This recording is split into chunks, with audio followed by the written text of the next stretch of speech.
மகளிர் தினத்தை ஒட்டி தனியார் பள்ளியில் 2000 மாணவர்கள் இணைந்து பெண்மையை போற்றும் வகையில் தாயின் கருவறையில் குழந்தை போன்ற வடிவத்தை உருவாக்கி பாராட்டை பெற்றனர். கடலூர் மாவட்டம் வேப்பூர் அருகிலுள்ள திருப்பெயர் கிராமத்தில் இயங்கி வரும் தனியார் பள்ளியில் மகளிர் தின விழா கொண்டாடப்பட்டது. முன்னதாக இந்த விழாவை பள்ளியின் நிர்வாக இயக்குநர் CR ஜெய்சங்கர் தலைமை தாங்கி முரசு கொட்டி நிகழ்ச்சியை தொடங்கி வைத்தார்.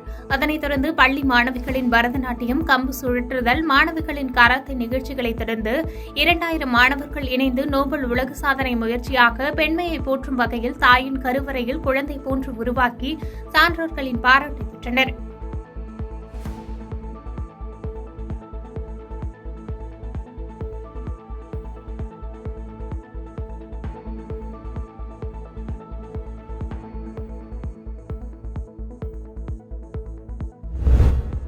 வடலூரில் அடுத்தடுத்த வீடுகளில் புகுந்து தொடர் திருட்டு அரங்கேறியுள்ள சம்பவம் பொதுமக்கள் மத்தியில் அச்சத்தை ஏற்படுத்தியுள்ளது.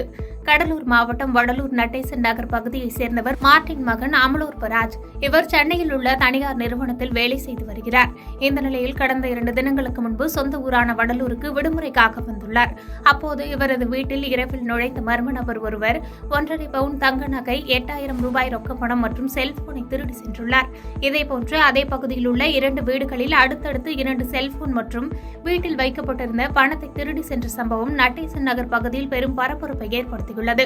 மேலும் மர்ம நபர்கள் தெருவில் உலா வரும் CCTV காட்சிகள் தற்பொழுது வெளியாகி உள்ள நிலையில் பொதுமக்களின் நலன் கருதி தொடர் திருட்டு சம்பவத்தில் ஈடுபட்டு வரும் மர்ம நபர்களை உடனடியாக பிடிக்க வேண்டும் என்று வடலூர் காவல்துறையினருக்கு அப்பகுதியினர் கோரிக்கை வைத்துள்ளனர். சமீப காலமாக தொடர் திருட்டு சம்பவங்கள் அதிகமாக நடந்துட்டு இருக்கு. கஞ்சா புழக்கம், குறிப்பாக சொல்லப்போனால் கஞ்சா புழக்கம் அதிகமாக அங்கே இருக்குது.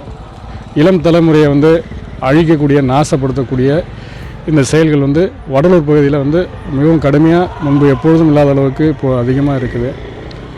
நேற்று ஒரே நேரத்தில் காலையில் அதிகாலையில் ஒரே தெருவில் 5 வீடுகளில் நகை பணங்கள் கொள்ளையடிக்கப்பட்டிருக்குது. எல்லோரும் இருக்கும் பொழுதே மயக்க மருந்து தூவி என்ன செய்கிறாங்கன்னு தெரியல, செல்ஃபோன், நகை, பணம் அப்படின்னு சொல்லி ஒரே நேரத்தில் 5 வீடுகளில் தொடர்ச்சியாக கொள்ளை போயிருக்குது.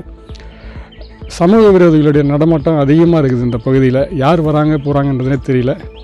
அதனால் தமிழக அரசிற்கும் காவல்துறைக்கும் ஒரு பணிவான ஒரு வேண்டுகோளை நாங்கள் விடுக்கிறோம். பொதுமக்கள் சார்பாக எங்களுடைய பகுதியில் மக்களுக்கு பாதுகாப்பற்ற சூழல் இருக்குது.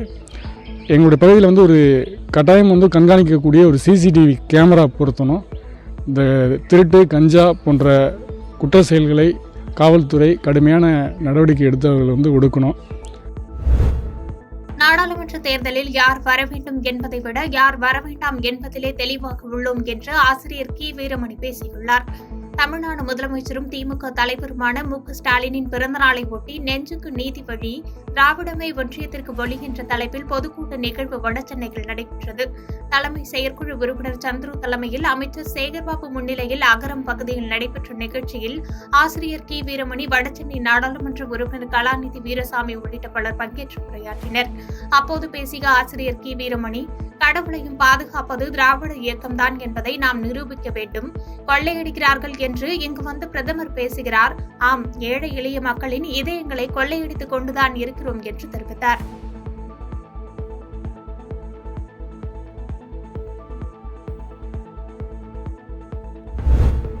சிவகங்கை நாடாளுமன்ற தொகுதியில் TTV தினகரன் போட்டியிட வந்தால் செட்டிநாடு வழக்கப்படி விருந்தாளியாக 3 வாரம் அவருக்கு விருந்தோம்பல் செய்து மீண்டும் அவரை மன்னார்குடிக்கு அனுப்பி வைப்போம் என்று புதுக்கோட்டையில் சிவகங்கை நாடாளுமன்ற உறுப்பினர் கார்த்திக் சிதம்பரம் பேட்டியளித்துள்ளார்.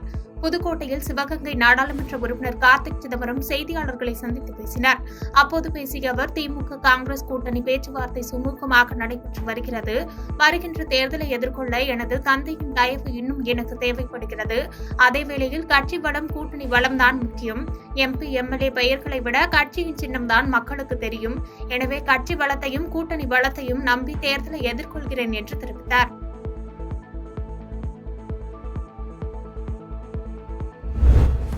நத்தம் அருகே பரளிப்புத்தூர் சுங்கச்சாவடியில் சுங்க கட்டணம் வசூலிப்பதில் வாக்குவாதம் ஏற்பட்டு சுங்கச்சாவடியை அடித்து உதைத்த 10 பேர் கொண்ட கும்பலின் சிசிடிவி காட்சிகள் வெளியாகி பரபரப்பை ஏற்படுத்தியுள்ளது.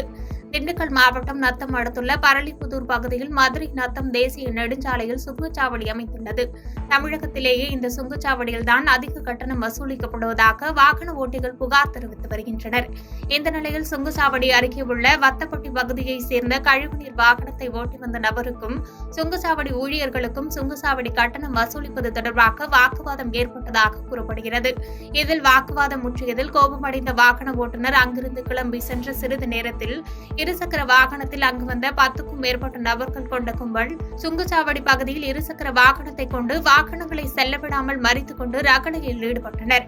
பின்னர் சுங்கச்சாவடியில் இருந்த கேமராக்கள், தடுப்புகள், பூந்தொட்டிகள் உள்ளிட்ட பொருட்களை சேதப்படுத்திவிட்டு அங்கிருந்து தப்பி சென்றனர். இதனால் மதுரை நத்தம் தேசிய நெடுஞ்சாலையில் அரை மணி நேரமாக போக்குவரத்து பாதிப்பு ஏற்பட்டது. தகவல் அறிந்து சம்பவ இடத்திற்கு வந்த நத்தம் போலீசார் இதுகுறித்து விசாரணை மேற்கொண்டனர்.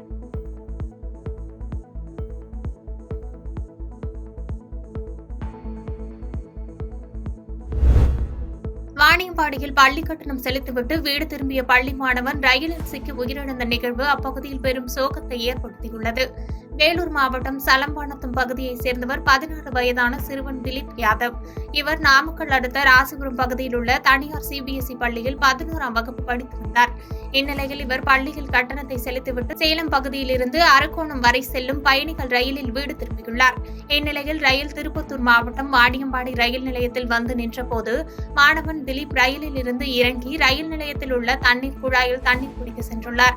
அப்பொழுது ரயில் புறப்பட்டதை தொடர்ந்து திலீப் ரயிலில் ஏற ஓடிய பொழுது நிலை தடுமாறி ரயிலில் இருந்து தண்டவாளத்தில் விழுந்துள்ளார். இதில் ரயில் சக்கரத்தில் சிக்கி திலீப் சம்பவ இடத்திலேயே உடல் நசுங்கி உயிரிழந்தார். பின்னர் இதுகுறித்து தகவல் அறிந்த வாணியம்பாடி ரயில் நிலையத்திற்கு விரைந்த ஜோலார்பேட்டை ரயில்வே போலீசார் மாணவனின் சடலத்தை கைப்பற்றி பிரேத பரிசோதனைக்காக வாணியம்பாடி அரசு மருத்துவமனைக்கு அனுப்பி வைத்து இச்சம்பவம் குறித்து விசாரணை நடத்தி வருகின்றனர்.